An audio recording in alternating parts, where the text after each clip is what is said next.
So we're walking, it's obviously dark out, so we're walking and we're making a left on the street, obviously no sidewalks. So there's a couple walking their dog on the side of the street where I'm gonna go up. Sure.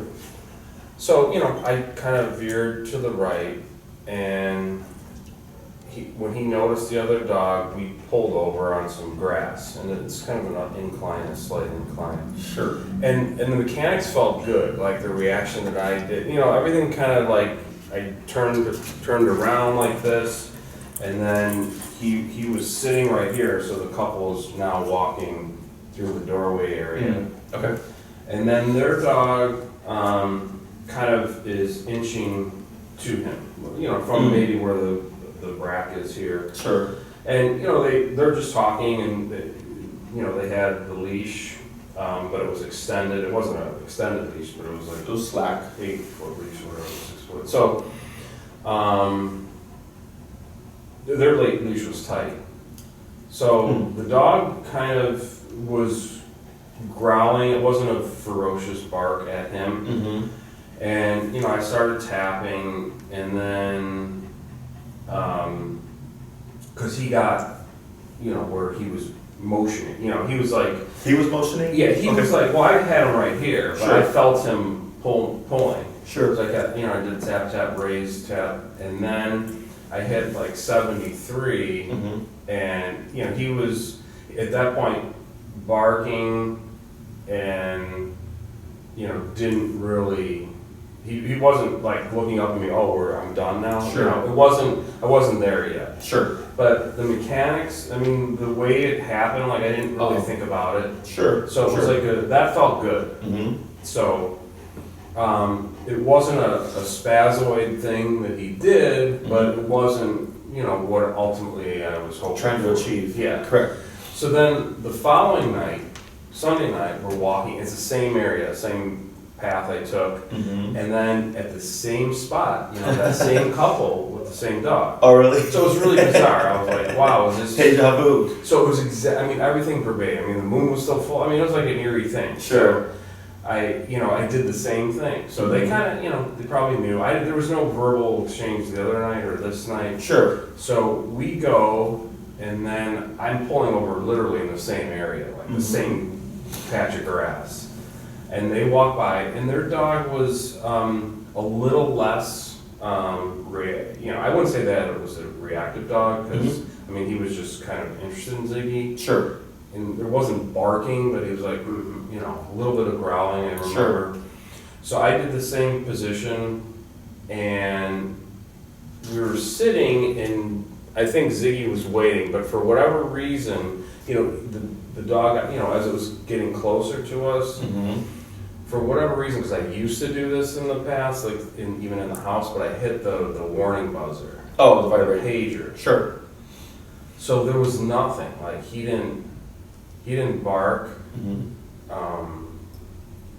So it was a weird reaction. 'Cause, I was like thinking about the tap. Sure. And I just, for whatever reason, I did the pager, and Sure.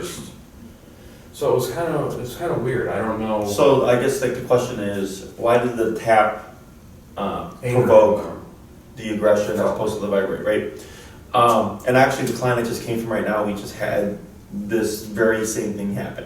Okay, so real quick with what you just told me, one thing that I want to pull out that I liked that you said is on the first night you said, I was in my pocket, tap tap bump, and that he became reactive. You didn't stop it, but you said that I didn't quite get there yet. Yeah. Right. So you're understanding. Okay. Yeah, I went to 73, and it didn't stop him, but it's okay. Okay. I want to just pull that out because that's super important. But the next day, and I know it was a mishap, right? Did you take a look when you saw the scenario happen? Did you look at where your remote was? No, because I know it was dark out, but it was in my pocket, but I kind of feel like when I start the walk, it's like still 40, 50, and then as we're walking, I can feel it with my finger. I you kind of know the 5 increment thing. Mm-hmm. And I probably was at 60, 65, like at the moment I was going to. Sure. So you were close. Yeah, I was close to that zone. Sure. But, I didn't go through the tapping, but I vibrated him, and then I think he was more shocked at the vibration. Yeah, it startled him. Correct. So, coach, I just want to make sure that, the next day, when I see that We scenario. can start at 30, yeah. Yeah, we're there. So when it comes to the vibrate, this is a very common thing, and a lot of my clients do this intentionally, right? Where they're like, "Oh, Jesse, my dog's been responding to the vibrate function. I don't even need to press the stim." And I go, "Yeah, it was great for now, but give it a couple weeks when your dog realizes it's just a neutral, right? Yes. And then it loses its effectiveness, and then it's back to the stim because the stim, at some point, the dog wants it to turn off, right? So it sounds like it caught him off guard. There's some relation to it within the home, but what I would predict would happen over the course of time is that it just loses its effectiveness. Sure. No, it was weird how, because since I trained with you, I've never used the vibrator. Sure. So that was like the first time. Sure. I don't know if it was like my mind, being desperate. I'm like, what can I try? Because last night I got to 73, and it was, Sure. But after, when I hit then they just walked by, and it was great. But it was kind of a fluky thing. It wasn't like, how I wanted it to ultimately be. He was good for progressing, but I don't know, it was weird. Yeah, the young lady I just came from right now, same thing, her dog is dog reactive. And we were stepped aside, and this lady was at the very end of the class. This lady is walking with like this super old yellow lab. And she's like, just really, old dog, right? Turtle face. And then it like literally, they stop right here for like 2 to 3 minutes. And I'm with my client, just this exact setup, and the dog's sitting right. And I'm like tap, tap, tap, and bump, tap, tap, and the dog blows up. And then she just pulled straight up, tap, tap, tap, and finally the dog just sits down, shuts up, and turns away, right? Yeah. But it was two things working with each other. It's the fact that she pulled straight up to help de-escalate the dog, and then the remoting, and then the fact that she was already in the moment. But what allowed us to do that was the fact that the lady stood here for like 2 to 3 minutes, and all this was going on, and she was completely like oblivious. Oh, and it was an older lady, So I'm like, it's okay. Like I'm there, and I can see the leash and everything's correct. And the lady finally leaves, and we get the dog to become passive before the lady even leaves. In the same spot. Same spot. Yeah. And then my client's just like, like what just happened? I'm like, I know it sucks. It's okay. It worked to your benefit. Because they're non-judgmental, right? They were like, what the hell's wrong with your dog, right? Yeah. And she was able to have a controlled context with me there to get the dog back under control, right? That's cool. But it's the same thing as you had, except you're having to go higher, right? You're at the 73 range as far as we know. Now there is one factor here, and it still remains to be seen. Is remember your collar is meant for a 35-pound dog. I was thinking about that. Yeah. Yesterday, and I started looking at that 3,500. Mm-hmm. So I'm not saying you have to get one immediately, but what I would do is definitely try to, and hopefully it just continues to get nicer, really take advantage of these moments, because technically you've only gone to size 73, right? Mm-hmm. We still have about 50 levels left to experiment with. Now the difference between your collar and the 3,500 would be 73 would be like the equivalent of like 40 on the 3,500 in my experience.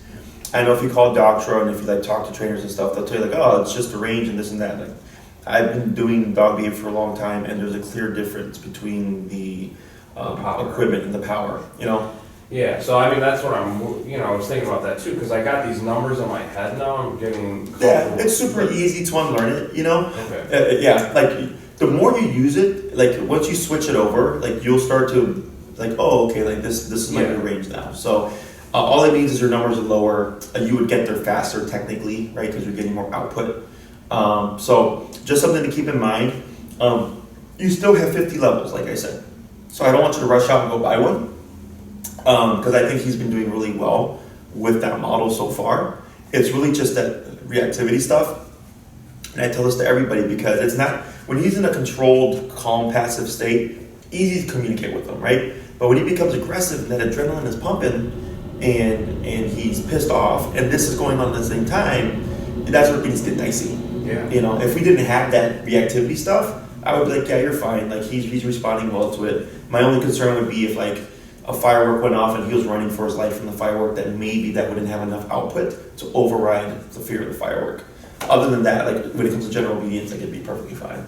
Okay? Yeah. Cool. So good. Anything else? So, I mean, yeah, like what I'm thinking of working on is like just getting, you know, going for, like, to set that scenario up with the previous client, like, you know. Oh, sure. Yeah. Just so I, you know, because I think the more that occurs, I mean, on my own, obviously, and, you know, we can't predict what's going to happen outside, obviously, when I'm here for an hour or whatever it is, but, you know, the more the occurrences, I mean, I feel like that's going to help my confidence and lower my anxiety. Like, Sure. you know, going for a walk and then you see this coming up the road and, you know, then I go through my thoughts process and it translates through here. Sure. But yeah, so what I would suggest, because I'm thinking of the dogs that we have here now, we can go in the back and I can have my handlers come out with some dogs.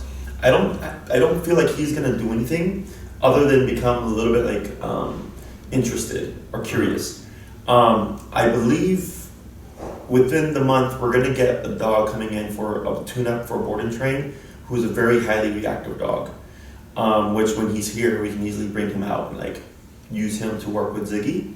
Another thing that we could do is if you wanted, you could meet me in Lakeview on the lakefront. There's a trail where people bring their dogs. it's highly popular. It's highly populated, right?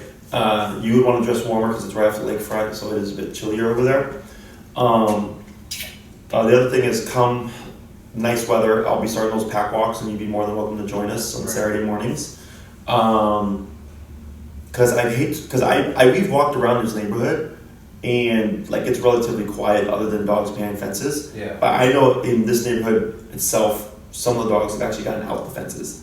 So yeah, that's risky. That's why we don't walk this way when we take our dogs for a walk. We go out this way. So It's on you. I mean, you kind of know, and again, I need what happened those 2 nights. That's what I need more of, and it's not, you know, I'm not coming here for exactly that. I mean, I want to get some tools here, so sure. Like, I'm getting better to handle those situations. So yeah. Okay, let me check my back real quick. I'm gonna see what we have, and then we'll see what we can do. All right. Am I just chilling here? Yeah, hold it for a sec. Let me go see who's in the back. All right, no muzzle, right now? No, you're fine.